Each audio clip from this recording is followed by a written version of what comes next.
Can I ask, Mr. Gerald, have any of your agency staff ever raised concerns with you over the conduct of the IHAT team, over the investigations, over the manner in which it is perceived this investigation is going about, or even the sort of productiveness of it, having seen, I think, still nobody charged and over 1,500 investigations, that would sort of say to me, the untrained eye,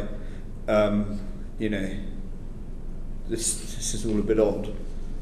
Any of your team said that? Have we had concerns raised? We have from time to time. What sort of concerns? We're not concerned about, being absolutely straightforward, we're not concerned touching on any issues we've discussed today about arrest and representation, things like that. Or about, forgive me, but it's more everyday sort of team dynamic concerns about how they're being managed and how they're being communicated with. And what sort of concerns do they look like? What does that look like? The concerns look like they're. I'm trying to think genuinely of some recent concerns that sort of come across our desks. So there's been some frustration with a team called the Mensa team. The Mensa team are a team which fly to Turkey, Istanbul, to interview witnesses, as I understand it, and there's been some huge frustrations around their inability to conduct that job because of visa issues, as I understand it. Because of visa issues with Turkey. They're unable to go because they're not being given visas since the recent, as I understand, the political upheavals within Turkey. Things have changed, and suddenly it's all been stopped.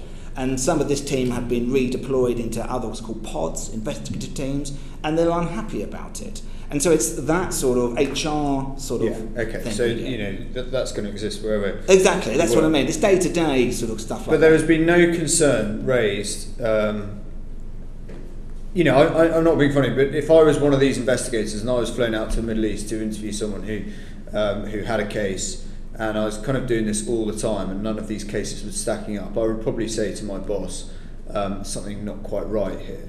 Nobody has done that. I understand what you're saying, Mr. Mercer, and to my surprise, I mean, we go out for socials, if you like, with the teams on a quarterly basis. With the IHAT team. With our guys based down there, and so much of my engagement sort of day to day will be in that sort of context. And I am continually surprised at the lack of discontent about concerning the progress, because common sense, like you suggest, would be like, well, not a great deal of progress looks like it has taken place in however many years the inquiry has gone on for. And it's always the similar sort of feedback I get, and I appreciate PIL has now, the public interest lawyers are now no more, but the sort of feedback I've continually received is, it's not us, Gov, it's this stakeholder. Yeah, and that's exactly the problem we're in now, because it is, our challenge now is to reconcile what you have said and your representations here with very clear evidence that we've got from elsewhere. We're going to speak to the MOD, we're going to speak to ministers, but the challenge we have is that this is all sort of being passed around the buck, and the people who bear the brunt always are the soldiers. And their only protection is people like us to try and work out what is going on.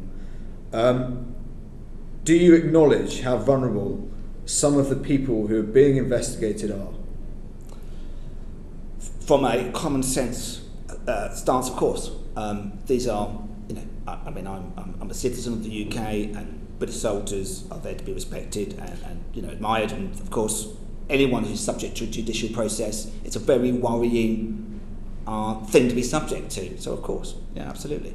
Have any of your staff had issues at all? I mean, you say that if there's any concerns, there's a helpline and so on. Has anyone ever read from that? Yeah, interesting. I mean, that helpline has been used on a couple of occasions. Our deployed staff down at IHAT has been deployed on a couple of occasions for always non-related issues. So we have had people who have expressed and manifested mental health issues, and we've dealt with that. and it ended, in fact, in that particular situation, this was late last year, with that person being given a soft landing elsewhere because they weren't coping with the work. But in actual fact, it had nothing to do with the subject matter. No, it's to do with his wife and other issues. So just for clarity, you fly teams out to Istanbul or to the Middle East to interview Iraqi nationals who are making these complaints? The MOD does. The MOD flies you out? The MOD flies the team whom we provide, yes. Okay, and your investigators will speak to these Iraqis concerned? Correct, that's my understanding, yeah. Okay. Would you be prepared to share, you said you had a meeting on the 27th of September to talk about Hillary Meredith's evidence. I mean, firstly, what is your view on that evidence? Surprise. It was surprised and concerned. We are meant to be, forgive the expression, but we're meant to be under the radar. We're not meant to be at the forefront of this sort of work. We provide the staff, as I've set out today. Like you, I felt that there was too much of a pattern for there not to be a grain of truth in there, and I felt we need to intervene with some training immediately with the team to make sure that everyone understands how they should conduct themselves at the gate of barracks. That was my response. I mean, you've got this meeting on the 27th, correct, or you've got this report coming in. Would you be prepared to share that report with us? It's an MOD report, so it's subject to their agreement. Would you make representations to them? Can you highlight to them perhaps the importance, of course, of sharing that report with us? Yeah, of course.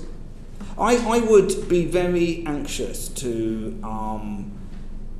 be getting to the bottom of this, and as I say, we've got the ability, the resource to intervene, and if there is an issue, and I suspect at the fringe there must be at the very least, just to get on and do it, we must sit down with the teams and conduct a training. So I would be very robust in my view with the command team that belts and braces, let's do it anyway. I mean, rather than be sort of defensive, let's do it, because in the contract they can draw down this training, so why not? So yeah, that would be my response.